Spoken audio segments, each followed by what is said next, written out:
I stared at my phone screen, reading the text message for the third time. 2 days before Thanksgiving, my mother had sent me a simple note that should have been a relief. We're scaling down this year. Just our closest kin. I was sitting in my cramped Denver apartment, surrounded by stacks of quarterly reports from my new accounting job, feeling the familiar knot of financial anxiety in my stomach. For weeks, I had been dreading the expense of bringing something impressive to our massive family gathering. My recent job transition had left my bank account painfully thin, and I knew my extended family would notice if I showed up empty-handed or with something cheap from the grocery store deli. So when I read those words closest, kin, I actually smiled. Just me, Mom, Dad, and my sister Sarah. Intimate, affordable, peaceful. What could possibly go wrong with a quiet family Thanksgiving? 1 hour later, everything changed.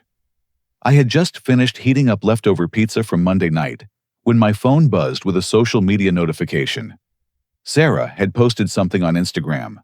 Still feeling grateful about the scaled-down holiday plans, I opened the app casually expecting to see another one of her workout selfies or coffee shop photos. Instead, I found myself staring at a picture that made my blood run cold. The image showed our mother's dining room table elegantly set for 15 people. 15! I counted the place settings twice. Then a third time, hoping I had made some kind of mistake. Crystal wine glasses caught the afternoon light streaming through the bay window. Autumn-colored cloth napkins were folded perfectly beside gleaming silverware that I recognized as the good china Mom only used for special occasions. A stunning centerpiece of orange and burgundy flowers stretched down the center of the mahogany table, flanked by small pumpkins and gold-painted leaves. But it was the place cards that destroyed me completely. I could read several names clearly in the high-resolution photo. Jake Matthews, my cousin from Portland, who supposedly never traveled for holidays because of his demanding surgical schedule. Marcus Chen, my other cousin from Atlanta, who always claimed Thanksgiving was too expensive to justify the flight. There was a card for Aunt Patricia, who had spent the last 5 years insisting she was too old and tired to attend big family gatherings. Uncle Robert's name appeared on another card, along with places set for his new wife Amanda and her 2 teenage children from her previous marriage. I spotted cards for Sarah's boyfriend Trevor, whom she had been dating for only 3 months. There was even a setting for Dorothy Richardson, Mom's book club friend who lived next door. The Hendersons from across the street had place cards too. My hands began shaking as I realized what I was seeing. Every single person our family had ever considered inviting to Thanksgiving was going to be there. People who never came to family events. People who weren't even blood relatives. People who lived thousands of miles away and had flown in specifically for this gathering. Everyone except me. I called Sarah immediately, my thumb fumbling against the screen as I tried to steady my breathing. "Hey Brandon, what's up?" Her voice was bright and casual, but I could hear something else underneath. Nervousness maybe, or guilt. "Sarah, I just saw your Instagram post. The dining room table with all those place settings. What's going on?" There was a long pause. Too long. When she finally spoke, her tone had shifted completely. "Oh, that picture. That's from last year, Brandon. I was just posting some throwback Thanksgiving memories. You know how social media works." "Last year, Sarah, I can see Mom's new autumn decorations in the background. The ones she just bought last week at HomeGoods. I was with her when she picked out those exact orange candles." Another pause, even longer this time. Brandon, listen, it's complicated. Mom just wanted what to lie to me about scaling down the gathering, to exclude me specifically, while inviting people who aren't even family. Fativini. It's not like that. You don't understand the situation. Mom was worried that you might feel uncomfortable with everyone talking about their jobs and their success stories. She thought it might be easier for you if... The line went dead. Sarah had hung up on me. I sat alone in my apartment, still holding the phone, trying to process what had just happened. Outside my window, Denver's early winter twilight was settling over the city. The smell of my reheated pizza had gone cold and unappetizing.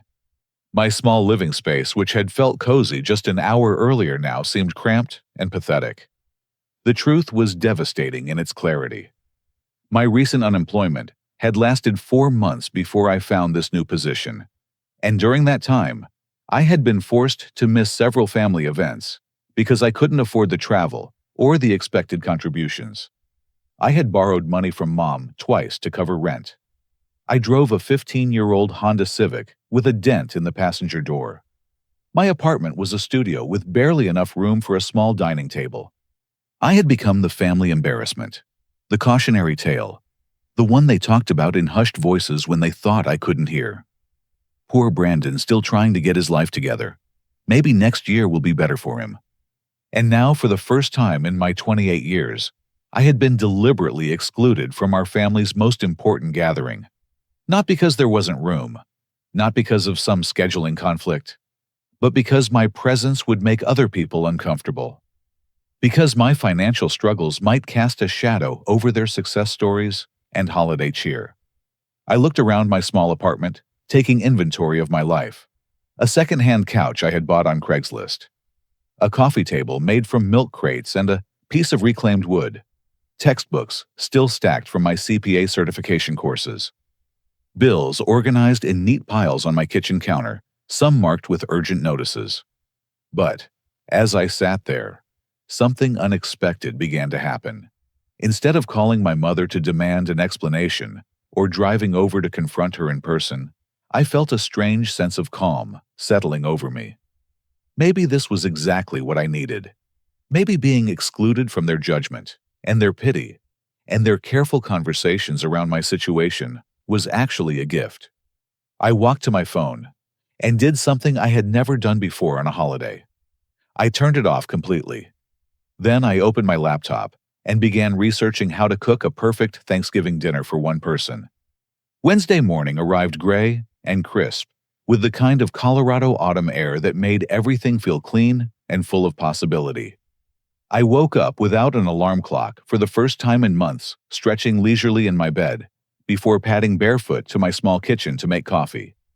No frantic phone calls from my mother about last-minute preparation details. No guilt-inducing texts from Sarah about bringing something impressive for the extended family. No anxiety about whether my contribution would measure up to everyone else's elaborate dishes. Just silence. And for the first time in years, that silence felt like freedom instead of loneliness. I dressed carefully in jeans and a comfortable sweater, then drove to the King Soopers grocery store near my apartment.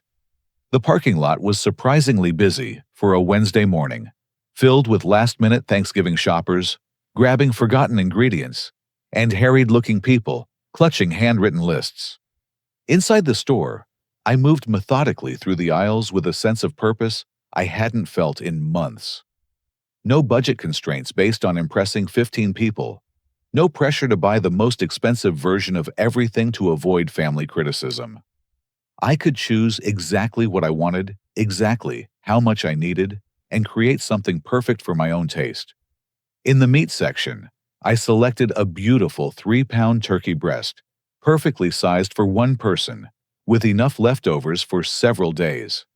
The butcher, a friendly man with gray whiskers, recommended a herb butter mixture and gave me detailed cooking instructions. "Cooking for yourself this year?" he asked kindly. That's smart. Sometimes the best celebrations are the quiet ones. I moved through the produce section like a chef planning a special menu. Fresh cranberries for homemade sauce. Russet potatoes for mashing with real butter and cream. Tender green beans to sauté with almonds. A small sugar pumpkin for making pie completely from scratch. Fresh herbs that smelled like earth and sunshine. Everything I chose was something I genuinely wanted to eat, not something chosen to impress or avoid criticism. At the checkout line, I found myself behind Mrs. Chen from my apartment building, an elderly woman who always smiled warmly when we passed in the hallway.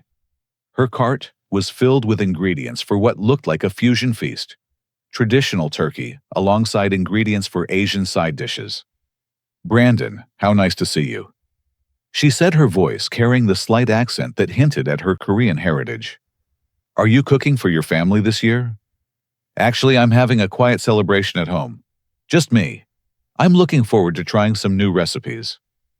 Her eyes lit up with understanding rather than pity. That sounds wonderful. Some of my most memorable holidays have been the ones I spent alone with good food and good books. There's something very peaceful about pleasing only yourself. As I loaded my groceries into my car, I overheard two elderly women having an intense conversation near their Subaru Outback. One was saying to the other, "Martha, you have got to stop letting them treat you like that. Sometimes the people who hurt you most are the ones who should love you most. If they can't appreciate you, that's their loss, not yours." The words hit me like a physical blow, but not in a painful way. More like recognition, like someone had just spoken aloud a truth I had been avoiding for years. Driving home through the familiar streets of my neighborhood, I found myself really looking at the world around me for the first time in months. The way afternoon sunlight filtered through the bare branches of maple trees. The careful way someone had decorated their front porch with cornstalks and orange mums. The peaceful quiet of a Wednesday afternoon when most people were at work, and the world felt like it belonged to those of us who weren't caught up in the usual rush. Back in my apartment, I cleared off my small dining table and began transforming my modest space into something special.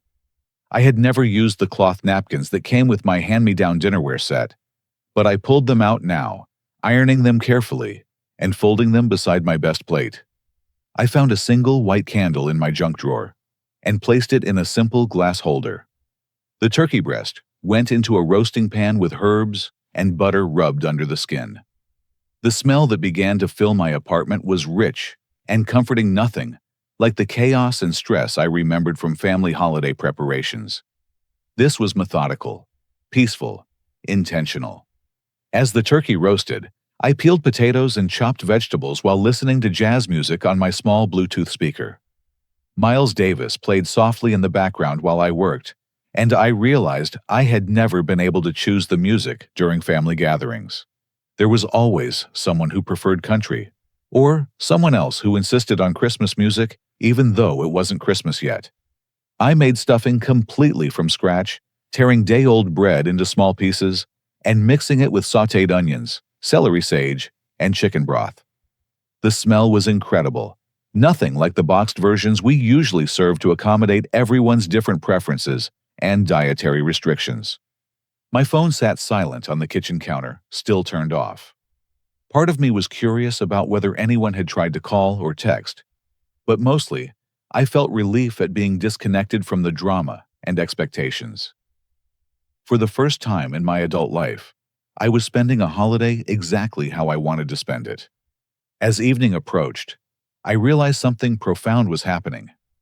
I wasn't lonely. I wasn't bitter. I wasn't even particularly angry anymore. Instead, I felt something I hadn't experienced during a holiday in years: genuine contentment. The kind of deep satisfaction that comes from doing something entirely for yourself, without compromise or apology. The turkey was golden and perfect. The vegetables were tender, and my small apartment smelled like a professional kitchen. I had created something beautiful, something delicious, something entirely my own. And tomorrow, I would sit down to enjoy it without a single person commenting on my life choices, my career situation, or my relationship status. For the first time since receiving my mother's text message, I smiled genuinely. Maybe being excluded wasn't the worst thing that could happen to me. Maybe it was exactly what I needed to discover who I was when I wasn't trying to please everyone else. Thursday morning arrived with the kind of crystalline November sunlight that makes everything look sharp and beautiful. I woke up naturally around 9 o'clock without the jarring assault of an alarm clock or the immediate anxiety of having somewhere urgent to be.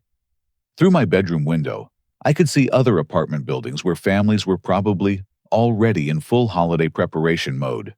Multiple generations crowding into kitchens, arguments brewing over cooking times, someone inevitably crying before noon. My apartment was blissfully quiet. I made coffee in my French press, taking the time to grind the beans fresh and let them steep properly. Real coffee, not the instant stuff I usually grabbed on my way out the door to work. I poured it into my favorite mug, a simple blue ceramic piece I had bought at a farmer's market 2 years ago, and settled into my reading chair with the Denver Post spread across my lap. When was the last time I had read a newspaper thoroughly? Usually, I skimmed headlines on my phone while rushing to catch the bus, or eating breakfast, standing up in my kitchen. But this morning, I had all the time in the world. I read the local news, the sports section, even the business pages. I worked on the crossword puzzle, taking satisfaction in filling in answers without the pressure of someone waiting for their turn. Classical music drifted from my speakers. Bach's Brandenburg concertos, something I had downloaded months ago, but never had the quiet space to actually appreciate. The mathematical precision of the composition seemed to match my mood perfectly.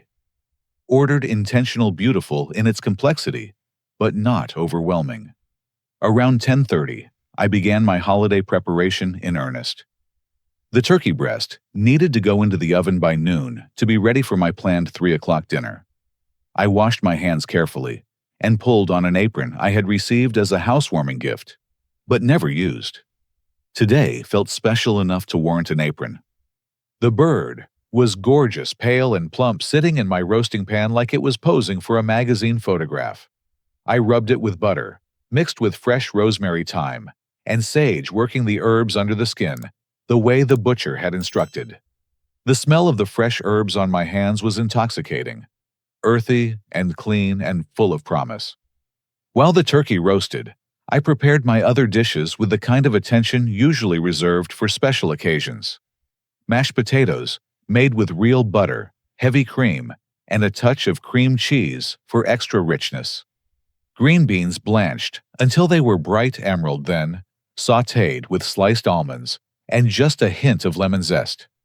Cranberry sauce made from scratch with fresh orange juice and a cinnamon stick. The pumpkin pie had been assembled the night before and was cooling perfectly on my counter, its surface golden brown and smooth as silk. I had never made a pie entirely from scratch before. Always bought the pre-made crust to save time and effort. But yesterday evening, rolling out my own pastry dough had been meditative, almost therapeutic. The finished product looked professional, something I could be genuinely proud of. Around noon, as planned, I slid the turkey into my oven and set the timer. The apartment filled with the rich, savory smell of roasting meat and herbs. It was exactly the smell I remembered from the best Thanksgivings of my childhood, before the gatherings became complicated by adult politics and unspoken resentments. I took a long, hot shower, using the good soap I usually saved for special occasions. I shaved, carefully trimmed my nails, and dressed in clothes that made me feel confident. Dark jeans, a soft gray sweater, clean socks. I was dressing for myself, for the occasion, for the respect I wanted to show this day, even though I was spending it alone. By 2 o'clock, my small dining table was set like something from a home decorating magazine. My mismatched dishes somehow looked charming rather than inadequate when arranged with care. The single white candle cast a warm glow over everything.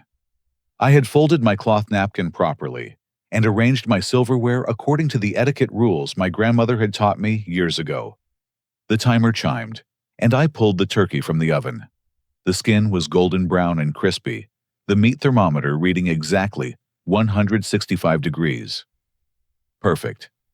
I had cooked a perfect turkey, something I had never attempted before, and had honestly been afraid I would mess up. At exactly 3 o'clock, I sat down to my Thanksgiving feast. I lit the candle, poured myself a glass of the decent Pinot Grigio I had splurged on, and said a quiet grace. Not the rushed formal prayer we usually mumbled through at family gatherings, while someone's toddler screamed in the background, but a genuine moment of gratitude. Thank you for this food, for this peace, for this unexpected gift of solitude. Thank you for helping me discover that I'm good company for myself. The meal was extraordinary. The turkey was moist and flavorful, seasoned perfectly, and cooked exactly right. The mashed potatoes were creamy and rich. The green beans had just the right amount of crunch, and the cranberry sauce provided a tart contrast to everything else. I ate slowly, savoring each bite, reading a book between courses. No one criticized my cooking. No one made pointed comments about my life choices. No one asked when I was going to get married or buy a house or have children. No one compared my contributions to anyone else's. I was free to enjoy my food, my space, my thoughts, without defending or explaining anything. After dinner, I cleaned up methodically, washing each dish by hand, instead of loading everything into my small dishwasher. The warm, soapy water felt good on my hands. The simple domestic task was satisfying in a way I hadn't expected. I was taking care of myself, taking care of my space, moving through the world with intention and self-respect. As evening settled over Denver, I settled into my reading chair with a slice of pumpkin pie and a cup of coffee. Classic movies played on television. It's a Wonderful Life, followed by Casablanca. I had seen both dozens of times, but tonight they felt fresh and meaningful in ways they never had before. My phone remained silent on the kitchen counter, still powered off. Part of me wondered what chaos was unfolding at my mother's house. Whose feelings were hurt? Who was drinking too much? Which old family arguments had resurfaced under the stress of hosting 15 people? But mostly, I felt grateful to be removed from all of it. As I fell asleep that night, I realized I had just experienced the most peaceful, satisfying Thanksgiving of my adult life. No drama, no stress, no walking on eggshells around other people's emotions. Just good food, quiet music, and the profound satisfaction of pleasing myself without apology. For the first time in years, I was looking forward to tomorrow instead of dreading it. Friday morning dawned bright and cold with frost covering the windows of my apartment like delicate lace patterns. I had slept deeply and dreamlessly, waking up refreshed in a way that felt almost foreign after years of holiday-related anxiety and disrupted sleep. My first conscious thought was about coffee. My second was about leftover turkey sandwiches. And my third was that I should probably turn my phone back on and face whatever consequences awaited me in the digital world. I made my coffee first, using the last of the good beans I had treated myself to earlier in the week. The ritual of grinding, measuring, and brewing gave me a few extra minutes of peace before diving back into family drama. I could feel my stomach beginning to clench with familiar anxiety as I reached for my phone. When the screen finally lit up, it exploded with notifications like a small fireworks display.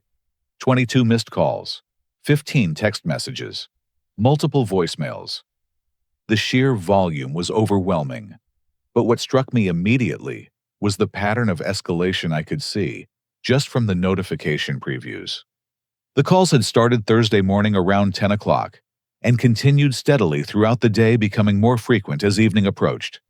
Sarah had called 8 times, my mother 6 times, Aunt Patricia 4 times. Even Uncle Robert and Cousin Jake, people who barely spoke to me during normal family gatherings, had tried to reach me. I scrolled through the text messages, first watching the emotional temperature rise with each successive message. Sarah, 10:15 a.m. Hey, where are you? Mom is asking. Sarah, 11:30 a.m. Brandon, seriously, call me back. Mom, 12:45 p.m. Honey, we're all worried. Please call. Sarah, 1:30 p.m. This isn't funny anymore. Everyone is here asking about you. Mom, 2:15 p.m. Brandon, please. I'm getting scared. This isn't like you. Sarah, 3:20 p.m. Mom is crying. Just call us back and tell us you're okay. Uncle Robert, 4:10 p.m. Your mother is beside herself. Whatever's going on, we can work it out. Aunt Patricia, 5:30 p.m. Brandon, dear, please call me. Your mother needs to know you're safe. The messages continued into the evening, becoming increasingly frantic. By 8 o'clock, they had moved from annoyed to worried to genuinely panicked. I could see the exact moment when my absence had shifted from being an inconvenience to being a crisis. But it was the final text message sent at 12:55 a.m. that made my hands begin to shake. Aunt Patricia, Brandon, I'm at Denver General with your mother. Please call me immediately. My coffee mug slipped from my fingers, shattering against the kitchen tile, and splashing hot liquid across my bare feet. The hospital. My mother was in the hospital, and I had been sitting in my apartment eating leftover pie, while whatever emergency unfolded. With trembling fingers, I scrolled to the voicemails and pressed play on the most recent one recorded at 1:13 a.m. Aunt Patricia's voice came through my phone speaker, shaky and exhausted. Brandon, honey, I need you to call me right away. Your mother. She's in the hospital. She collapsed around midnight while we were cleaning up from dinner. The doctors think it might be her heart. She keeps asking for you. She keeps saying she made a terrible mistake. The whole family is here, and everyone wants to know where you are. Sarah finally told us about the message your mother sent about scaling down Thanksgiving. And then she admitted that, well, that wasn't the whole truth. Brandon, I think your mother is sick with guilt over what happened. She keeps saying your name. Please, please call me back as soon as you get this message. We need you here. I played the message 3 more times each repetition, making the reality more concrete and more terrifying. While I had been congratulating myself on my independence and self-sufficiency, my mother had been having some kind of medical emergency. While I was enjoying my peaceful evening with classic movies and homemade pie, she was being rushed to the emergency room. The irony was devastating. I had turned off my phone to avoid family drama, and in doing so, I had missed the one time when my family genuinely needed me to be present and available. I threw on jeans and a sweater without bothering to shower, grabbed my keys and wallet, and ran to my car. Denver General Hospital was only 15 minutes away, but the drive felt endless. Every red light seemed to last forever. Every slow-moving vehicle in front of me felt like a personal obstacle course, designed to keep me from getting to my mother. Questions raced through my mind faster than I could process them. What kind of heart problem? How serious was it? Had the stress of hosting Thanksgiving caused this? Or was it something that had been building for months? Was she going to be okay?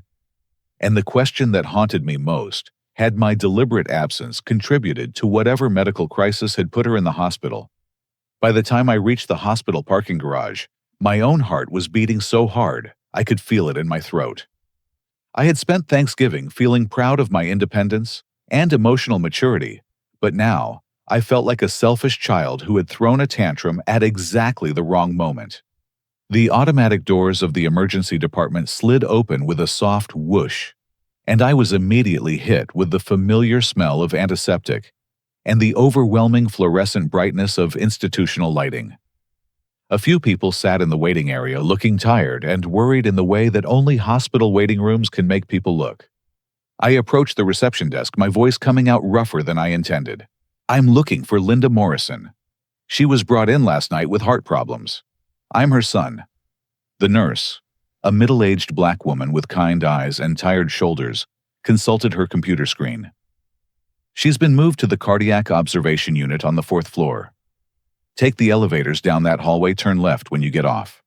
Your family members have been here all night. As the elevator climbed toward the 4th floor, I tried to prepare myself for what I might find. My mother connected to machines. My family's faces full of accusation and blame. Sarah ready to point out that this was somehow my fault for not answering my phone. But mostly I was terrified that I was about to discover just how high the cost of my Thanksgiving rebellion had been. The cardiac observation unit was quieter than the emergency department, but the tension in the air felt even more concentrated. Soft beeping sounds came from various rooms, and nurses moved with the careful efficiency of people who dealt with life and death situations every day. I found Aunt Patricia, first slumped in a vinyl chair outside room 412. She looked exhausted, her usually perfect silver hair disheveled, and her eyes red-rimmed from crying. When she saw me approaching, she stood up so quickly, she nearly stumbled. Brandon, thank God. She pulled me into a fierce hug that smelled like her familiar lavender perfume mixed with the antiseptic hospital air. I was so afraid you wouldn't get the message in time. How is she? What happened exactly? Patricia's hands were shaking as she gestured toward my mother's room. She collapsed in the kitchen around 11:30 last night. We were all helping clean up after dinner. And suddenly, she just went down. Sarah thought she had fainted, but then she started clutching her chest and saying she couldn't breathe properly. Through the doorway, I could see Sarah sitting beside my mother's hospital bed, still wearing the same burgundy dress she must have worn to Thanksgiving dinner. She looked small and scared, in a way I hadn't seen since we were children. When she noticed me in the doorway, her face crumpled with relief and guilt. My mother was awake, propped up against several pillows with various monitors attached to her chest and arms. She looked pale and fragile, in the hospital gown, her dark hair spread across the white pillowcase. But when she saw me, her eyes filled with tears immediately. "Brandon!" Her voice was weak but clear. "Oh, honey, I'm so sorry. I'm so very sorry." I approached the bed slowly, not sure what to say, or how to process the overwhelming mixture of relief and guilt coursing through me. My mother reached for my hand with fingers that felt cold and trembling. "Mom, don't try to talk too much. Just focus on getting better. Patricia told me you had some kind of heart episode." "Not my heart," she said, gripping my hand tighter. "My conscience. Brandon, I need to tell you something, and I need Sarah to hear this too." Sarah looked up from her chair, her mascara smudged, and her usual confidence completely absent. The message about scaling down Thanksgiving. My mother continued, her voice growing stronger with determination. "That was Sarah's idea, not mine. She convinced me that you would be uncomfortable around the successful family members. She said it would be kinder to exclude you than to let you feel judged." I looked at Sarah, who was staring at her hands folded in her lap. "Is that true?" "I was trying to protect you," Sarah said defensively, but her voice lacked conviction. "You've been struggling since you lost your job, and I knew Uncle Robert would ask about your career, and Jake would probably mention his new promotion, and I just thought—" "You thought what? That I was too fragile to handle my own family?" "No, that's not— I mean—" Sarah's composure finally cracked completely. "Okay, fine. I was embarrassed. People keep asking me about your situation, and I got tired of making excuses. I thought if you just weren't there, I wouldn't have to field questions about why you're 28 and still renting a studio apartment and driving that old car." The honesty was brutal, but also clarifying. My sister hadn't been protecting me from judgment. She had been protecting herself from the embarrassment of having a brother who wasn't meeting everyone's expectations for success. My mother's monitor began beeping faster, and she squeezed my hand more tightly. But I went along with it, Brandon, and that makes me just as guilty. I sat through that entire dinner yesterday, thinking about you being alone. I couldn't eat. I couldn't enjoy any of the conversations.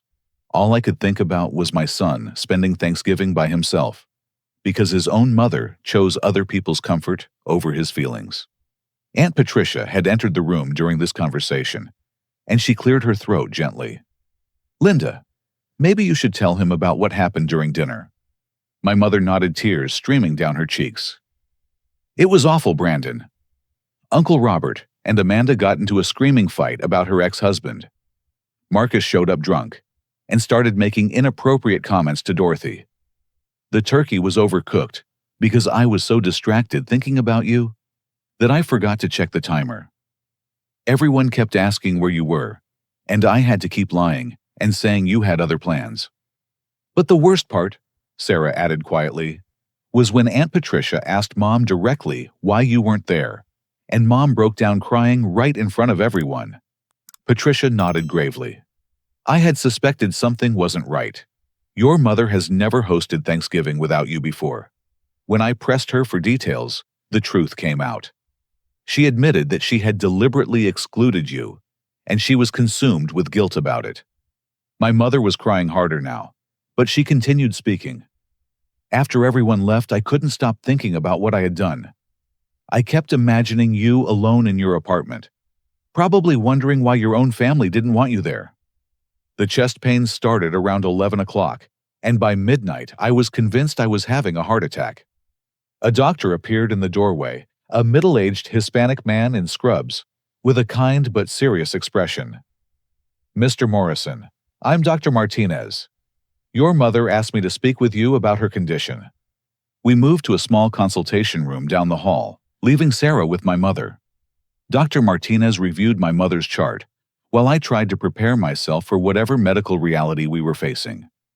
"The good news is that your mother did not have a heart attack," he began. "All of her cardiac tests came back normal. What she experienced was what we call an anxiety-induced cardiac event. Essentially, severe psychological stress triggered physical symptoms that mimicked a heart attack." "So she's going to be okay?" "Physically, yes. But Mr. Morrison, your mother was in a state of extreme emotional distress when she arrived here.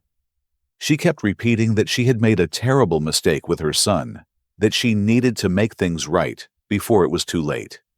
Guilt and anxiety can absolutely manifest as physical symptoms, especially in people who are already dealing with other stressors."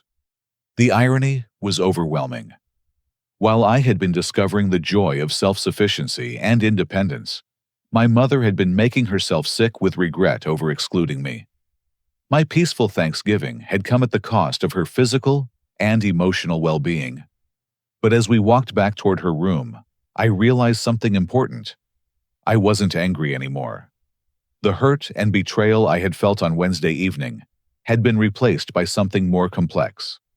I felt sorry for my mother and Sarah, but I also felt sorry for myself. Not because I had been excluded, but because it had taken a medical emergency for my family to acknowledge that their treatment of me had been wrong. The family dynamics that had been hidden under years of polite holiday gatherings were now exposed in the harsh, fluorescent lighting of a hospital room. And for the first time in my adult life, I was in a position to decide how I wanted to respond to that truth. I sat down in the chair beside my mother's hospital bed, but instead of immediately offering forgiveness and reassurance, I found myself speaking with a calm clarity that surprised everyone in the room, including myself. "Mom, I want you to know that I'm glad you're okay, and I'm relieved that this wasn't a real heart attack. But I need to tell you about my Thanksgiving before we talk about anything else." Sarah shifted uncomfortably in her chair, and my mother looked confused. "What do you mean, honey?"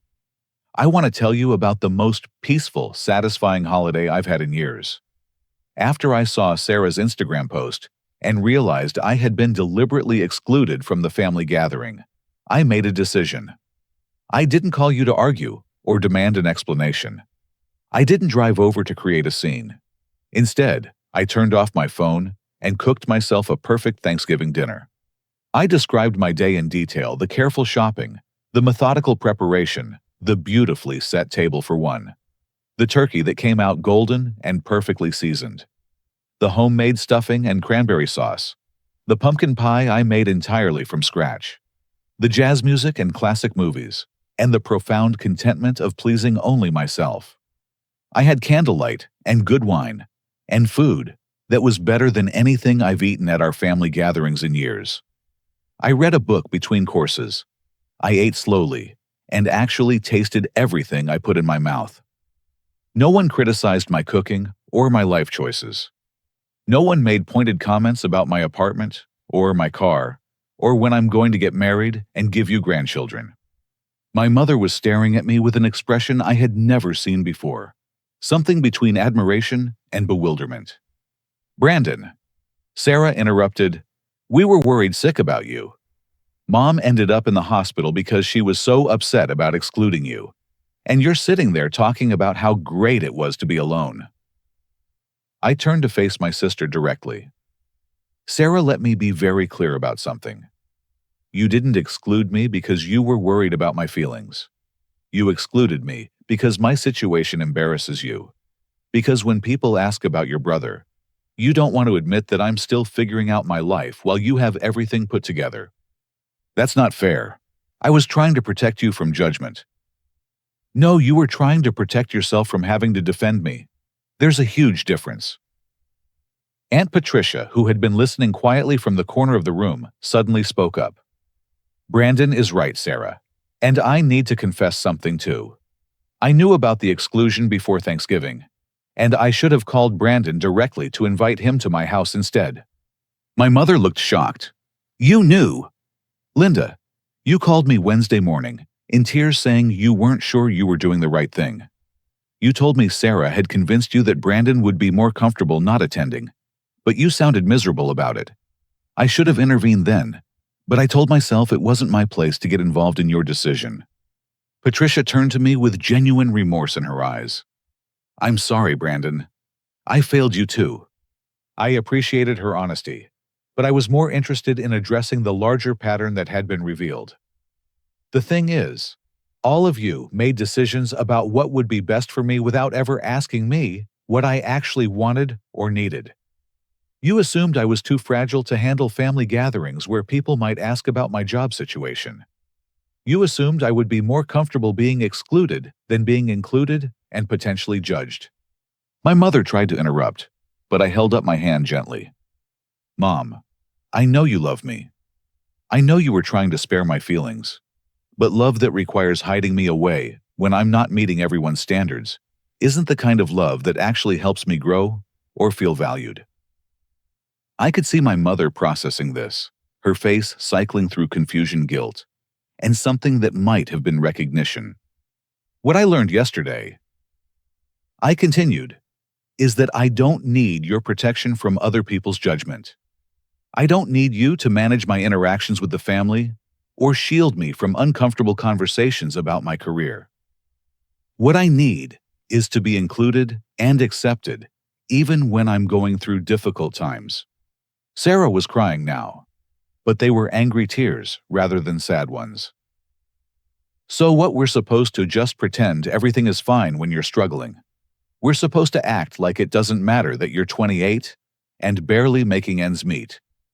You're supposed to treat me like family regardless of my circumstances. You're supposed to care more about having me there than about how my presence might affect other people's comfort level. The room fell silent, except for the steady beeping of my mother's monitors. I could see that my words were having an impact, but not necessarily the impact I had expected. Instead of defensive arguments, I was seeing something that looked like genuine self-reflection. My mother reached for my hand again, but this time her grip was steadier. Brandon, you're right. Everything you've said is right, and I don't know how to fix what I've done. You don't fix it by apologizing and promising to do better next time. You fix it by acknowledging that the way our family has been operating isn't working for everyone. You fix it by understanding that real inclusion means including people when it's inconvenient, not just when it's comfortable. Sarah wiped her eyes and looked at me with an expression I couldn't quite read. What does that mean for us going forward? It means that I'm not going to shrink myself to make other people comfortable anymore. It means that, if I'm invited to family gatherings, it's because you actually want me there, not because you feel obligated. And it means that I'm not going to apologize for my circumstances or my choices just to make family conversations easier. Aunt Patricia smiled for the first time since I had arrived at the hospital. Good for you, Brandon. It's about time someone in this family started standing up for themselves. My mother was studying my face intently, and I could see her beginning to understand that something fundamental had shifted. Her son, who had always tried to please everyone, who had always apologized for not meeting expectations, who had always accepted whatever crumbs of inclusion were offered to him, was gone. In his place was someone who knew his own worth and wasn't willing to compromise it for the sake of family peace. I want to ask you something, I said to my mother. When you were lying in this hospital bed last night, worried that you were having a heart attack, what did you want more than anything else? She didn't hesitate. I wanted you here. I wanted to tell you that I was sorry and that I love you no matter what. Then that's what you need to remember. That feeling, that clarity about what actually matters. Because the next time someone suggests that I should be excluded from something for my own good, I want you to remember how it felt to think you might never get the chance to tell me you love me. The power dynamic in the room had shifted completely. For the first time in my adult life, I wasn't asking for my family's approval or acceptance. I was telling them what I needed from them and making it clear that their response would determine the future of our relationships. It was terrifying and liberating at the same time. I stood up from the chair beside my mother's hospital bed, feeling lighter than I had in years, despite the weight of everything that had been said. The fluorescent lights overhead seemed less harsh now, and the antiseptic smell of the hospital had become just background information rather than something overwhelming. Mom, I'm glad you're going to be okay, and I want you to know that I forgive you. But forgiveness doesn't mean pretending this didn't happen or going back to the way things were before. My mother nodded slowly, tears still wet on her cheeks, but her expression more focused than it had been since I arrived.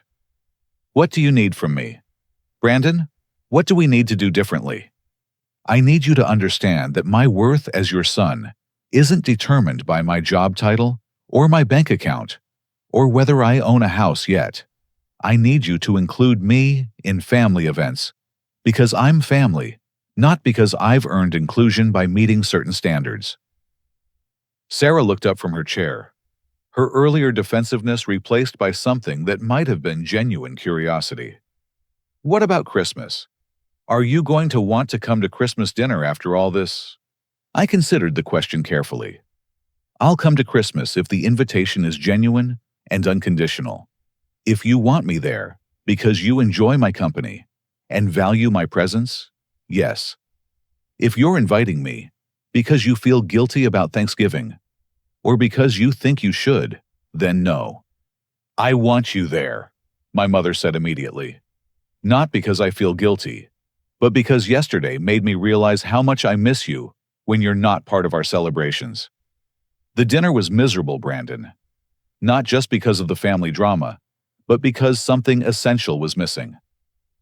Aunt Patricia moved closer to my mother's bed. Linda, you should tell him about what happened when people kept asking where he was. My mother's face flushed slightly. Every single person at dinner asked about you, and not in a judgmental way. They were genuinely disappointed that you weren't there. Jake said he had been looking forward to talking with you about the CPA certification process. Dorothy brought that book about financial planning that she wanted to give you. Even Uncle Robert said the conversation was boring without your sense of humor. This information surprised me more than I expected.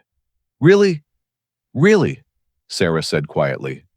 And when Mom finally broke down and told everyone what had happened, Uncle Robert got really angry. Not at you, at us. He said we had treated you terribly, and that excluding family members for being unsuccessful was the most un-American thing he had ever heard. I felt something shift in my chest, a loosening of tension I hadn't even realized I was carrying. It wasn't that I needed their approval to feel good about myself, but knowing that my extended family had actually wanted me there changed something important about how I understood my place in our family structure.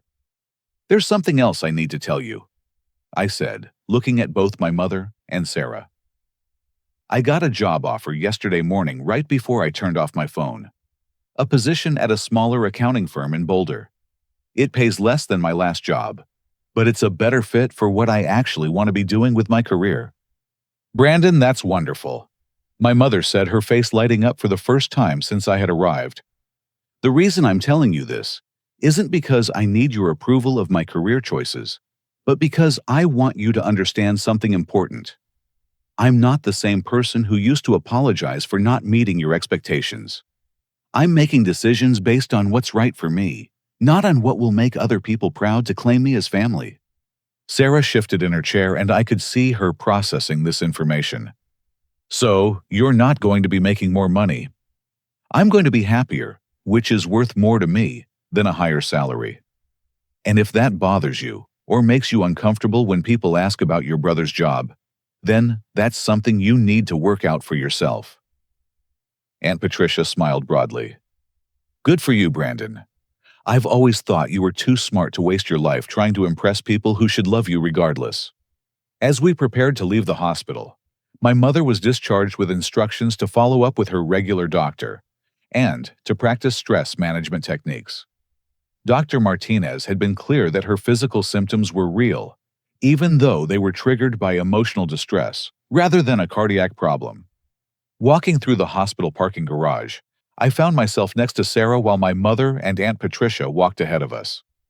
"Brandon," Sarah said quietly, "I need you to know that I didn't want to hurt you. I really thought I was making things easier for everyone."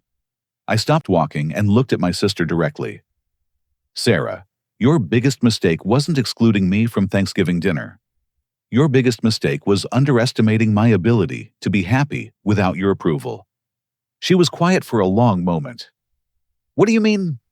"I mean that while you were worried about me being embarrassed by family questions about my life, I was having the best holiday I've experienced in years.